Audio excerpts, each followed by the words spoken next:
皆さん、こんにちは、こんばんは。大芸遊戯をご覧いただきましてありがとうございます。ホイコーローでございます。本日もよろしくお願いします。今日のテーマはですね、中国のロレックス正規店に行ったら何を買えばいいんだと。そもそもですね、日本に比べて円安っていうこともあるし、で、税金も高いし、じゃあ買って何になるんだみたいな話にもなってきてる部分はあるかもしれないですけども、ちょっとね、基準として設けて、意外とこう、ね、モデルごとにも見ていくと、買いのモデルってやっぱあるんですよね。で、今日はですね、ちょっとそれについて話していこうかなと思っています。で今回なんですけども、まずいくつか基準を決めようかなと思っております。まず第一にですね、デートな GMT マスター、サブマリーナ、デートと、ノンデートっていう形にはなるんですけど、これはモデルとして、入れません。で、その上でですね、プロフェッショナルの、ステンレスモデルの中で、どういったモデルを変えると、良いのかなっていうような一つの判断っていうことを、考えていこうかなと思っています。で、その上でですね、ちょっと一つ基準を設けたいなと思っているのがですね、やっぱりそもそもの定価として日本より高くなっちゃうっていうところになるんで、我々ね、一時計ファンとして、やはりプレミア価格っていうところ、手放すところ、もうちょっと考えなきゃいけないので、そこを一つ基準として、それを、満たす満たさないみたいな形で、どういったものを買っていければなっていうところで、ベスト5をですね、5ですよ、発表していこうかなと思っております。で、為替レートなんですけども、今回、ちょっと直近円安っていうことになるので、1人民元24円でちょっと計算していこうかなと思っていますので、これはあくまでもですね、概算っていう形になりますので、皆さんがですね、普段、私の動画見ていただいている方はですね、免税だったりとか、日本入国時の消費税支払いだったりっていうところと、あとはですね、各自、もちろんクレジットによってだいぶ手数料も違ってきますので、この詳細の計算はですね、また改めてですね、ご自身でしていただけると嬉しいです。この動画なんですけども、気に入っていただければですね、ぜひいいね、または、チャンネル登録のほどよろしくお願いします。それではですね、第5位いきましょう。第5位なんですけども、私が実は一番日本だったら買いたいと思ってる、エクスプローラー2でございます。はい。エクスプローラー2ですね。白とね、黒の文字盤があって、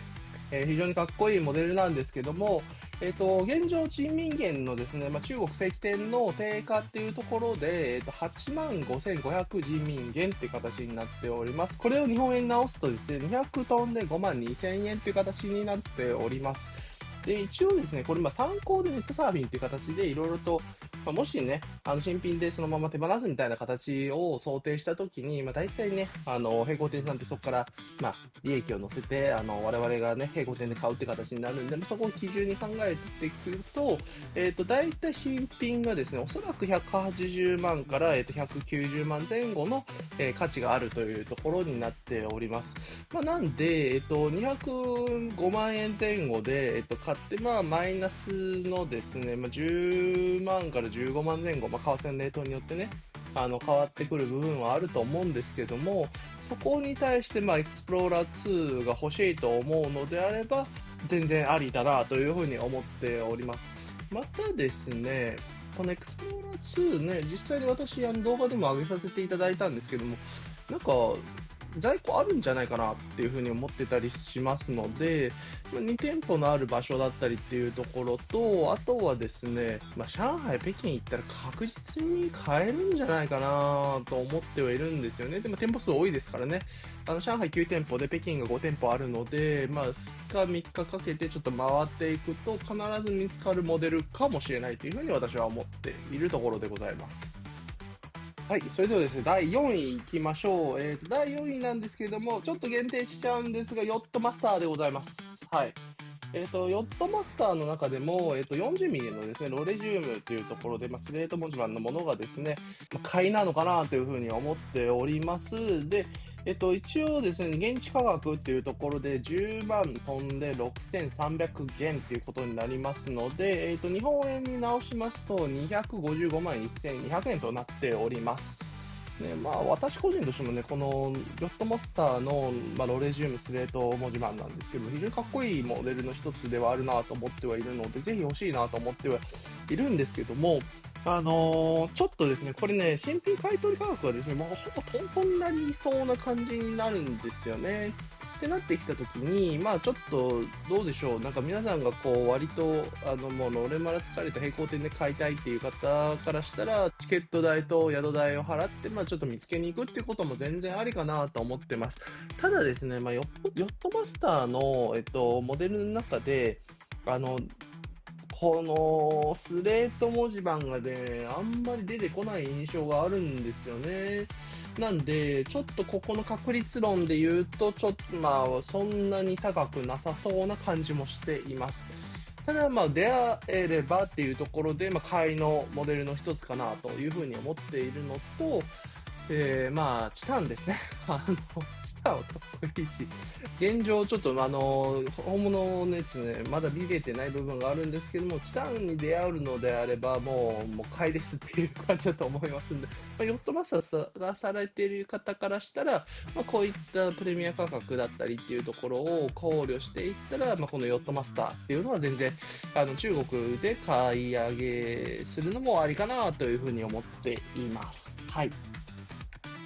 じゃあ第3位いきましょう。第3位なんですけれども、エクスプローラーでございます。はい。40ミリと、まあ、36ミリっていうところがあるんですけれども、40ミリがですね、67,400元で、36ミリがですね、63,800元っていうところで、まあ、約3、4000元差っていう形になるんですけれども、まあ、日本円に直すと161万7600円っていうところと、153万1200円という形になっております。この辺りからですね、まあ、ちょっと皆さん意外とちょっと、私最初からね、もしかして抜けてるかもしれないですけど、免税が入ってくるんで、免税と、実際に、日本側で支払う税金、まあ、6%っていう形になるんですけども、このうち3%もうちょっとお安くなりますんで、もう少しね、考えていくと、このね、新品買い取りがですね、まあ、おそらく150から160ぐらいになるんで、もう全然買っていい圏内に入ってきているというふうに思っています。で、私はですね、ちょっとエクスプローラーね、よりかはエクスプローラー2の黒をちょっと今ね、検討しようかなと思ってる部分があるんですけども、ぜひですね、ちょっとエクスプローラーがいいという風な方がね、ちょっとロレマラなかなか出会えてないとかっていう状況になると、ここからはですね、だいぶこう前向きに検討して、場合によってはですね、実際に現地で買う確率も高いんじゃないかなというふうに思っています。特にこのエクスプローラーがですね、多分中国国内でそんなに人気がないんですよ。これ理由がちゃんとあって、割とやっぱりプロフェッショナルの中だと、まあ、日本でも同じかもしれないですけど、限られたモデルがどうしても人気になるっていうところと、あとはですね、中国人からしたらエクスプローラーってそんなに魅力的な時計ではないんで、割と在庫抱えがちだなっていう風な印象を持ってはいるんですよね。なので、ちょっとここはですね、エリアに限らず、出会う確率の高い時計かなという風に思っております。はい。それではですね、第2位に、行きたいと思っております。第2位はですね、スカイデュエラーでございます。はい。スカイデュエラーね、ロレックスの中で一番ギミックが、まあ、機械時計としての、機能が多い時計の一つっていう風になっておりまして、まあ、ジュビリータイプとオイスタータイプの、まあ、ブレスレットがあるんですけども、ここはですね、価格差がですね、約2000円ほどしか変わらないという形になっています。金額はですね、ジュビリータイプが14万4400人民元になりますので、日本円に直すと、346万5600円という形になっております。で、オイスターの方はですね、14万2600元っていう形になりますので、日本円に直すと342万2400円という形になっております。で、まあ、スカイデュエラーね、やっぱり文字盤が多いので、まあ、新品買取によって、まあ、だいぶその文字盤によってね、価格の、まあ、差が出てくるっていうことはあるんですけども、だいたい300から400万年時の間かなというふうに思っています。で、特にこの中で、まあ、ブルーとやっぱりミントはね、どうしても、そのロレックスグリーンみたいな形のまあ、系統からすると、グリーンね、ミントグリーンっていうのは、非常にこう人気もありますしっていうところなんですが、私だったらですね、多分ブルー狙い目じゃないかなっていうふうに思っています。ただ、まあ、スカイデュエラーって、これね、日本でもそうなんですけど、なかなか出ないですよね。難易度高めっていうところになるので、ちょっと確率は下がるモデルかなというふうに思っております。実を言うと、これ一回、中国の、WeChat で、お話しさせていただいてる石鹸店員さんから案内はあったので、それがですね、白文字盤だったんですよね。なんで、ちょっと私、白文字盤のスカイデュエラーって、ちょっとまだね、ちょっとかっこよさが、他の文字盤に比べて低めのところにあったんで、お断りはしたんですけども、出なくもないけど、ちょっと難易度高めなところになってくるかなというふうに思っております。なんでですね、皆さんぜひちょっとブルーとミントグリーンですね。この2つの文字盤がもし出るのであれば、もう即決して、買った方がいいのではないのかなというふうに思っております。最後にですね、第1位というところで、皆さんもしかしたらですね、ちょっと意外かもしれないというモデルがですね、出てきます。それはですね、追いパフェでございます。最も、やっぱりそのトラディショナルなっていうかもう、オイスターパーペチュアルの歴史からするともう全部がロレックス詰まってるものが、やっぱり海外行っても、日本より高いって言っても買うべきモデルなんだなっていうところで、資産性含めてね、外見も含めて、全部が詰まってるもんだなっていうふうに僕もちょっと調べて思ったんですけども、まず金額からいきましょう。41ミリと36ミリをベースに今ちょっと話をしようかなと思っております。まず41ミリなんですけれども、人民元でいきますと56,700元という形になっております。日本円にしますと136万飛んで800円という形になります。ここからですね、免税っていうところと、日本に入国したタイミングの、税金が支払われるっていうので、大体3%、戻ってくるかなっていうふうになっております。で、36ミリっていうところで、41ミリに比べて、だいたいここは2000元前後ちょっとお安くなっていますので、54,000人民元という形になっております。で、日本円に直すと、129万6000円という形になってきますので、ここからさらにちょっと3%省略しちゃうんですけども、戻ってくるような形となっております。で、これね、ちょっとね、ターコイスブルーが入ってくるんで、ちょっとターコイスブルー、ちょっと一回抜きにして話をさせてください。大体41ミリと、36ミリっていうのは、どちらかを、選ぶっていうのも本当に腕の太さっていうところになるんで、ご自身に合う、サイズがあれば、全然買いだと思っているのと、意外とですね、これ新品のね、買い取り価格っていうところもちょっと調査すると、41ミリが135万から今180万前後だねっていうようなお話が出ているのと、36ミリだと125万から160万前後だという風になってはいるんですよね。で、割とそのね、136万と130万前後で、36、41ミリで買えるというところでいくと、ここは全然もう、合えば買いましょうというような、ところかなというふうに思っております。なんで、日本でもね、だいたい100万なんで、おおよそ、30万ほど、高くなっちゃうっていうところはあるんですけども、十分、そこに対しては、ペイできるような、ことにはなっているので、欲しいというふうに思っている方はですね、もうこれは本当に中国で、早めに買っておくというのがですね、正解なような気がしています。で、おすすめのね、やっぱ文字盤っていうのは、ここはね、日本と変わらずっていうところになるんですけども、サイズも変わらずっていうところで、ピンク、ラベンダー、グリーン、ピスタチオと、この4つはですね、もう別格だなっていうふうに思っていますし、で、オイパフェの中でもやはり人気があるモデルになるんで、ここに関してはですね、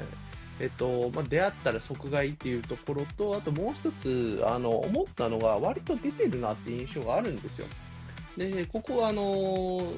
なんていうんですかね、ちょっとサイズはね、ちょっと別として、食品も私もオイパペ2本、ちょっと妻のね、嫁さんのでちょっと提案があったの31ミリっていうところの、ピンクとラベンダーっていう形だったんで、ち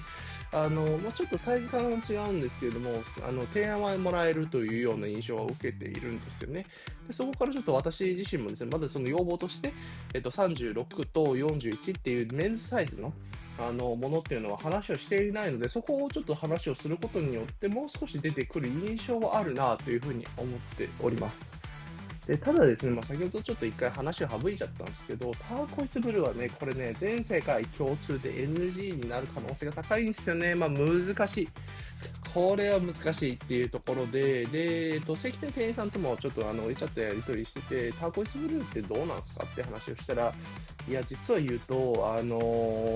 中国の、これ大連のね、もう2店舗あるんで、そのうちの1店舗の、店員さんから言われたのが、ここ1年見てないですっていう風な話だったんですよ。多分これね、もしかしたら、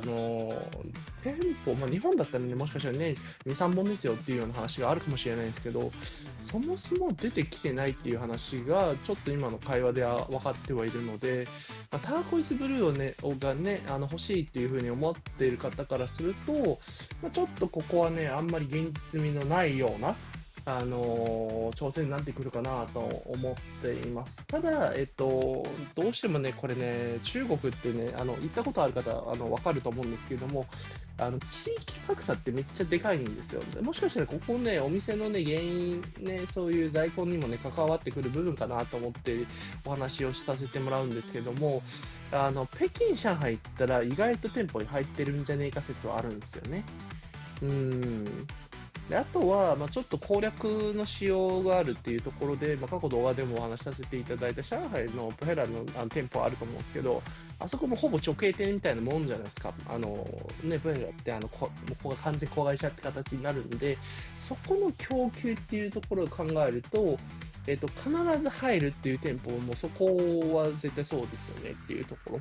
だと思っています。で、あとはですね、実際に多分上海を中心に回ってみるっていうところでターコイズブルーっていうところは全然ありなんじゃないのかなと思っています。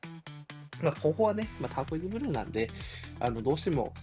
難しいですね。この時計はなかなかちょっとね、お目にかかられない。これ日本とね、中国も変わらず、世界中でもね、変わらないと思いますんでね、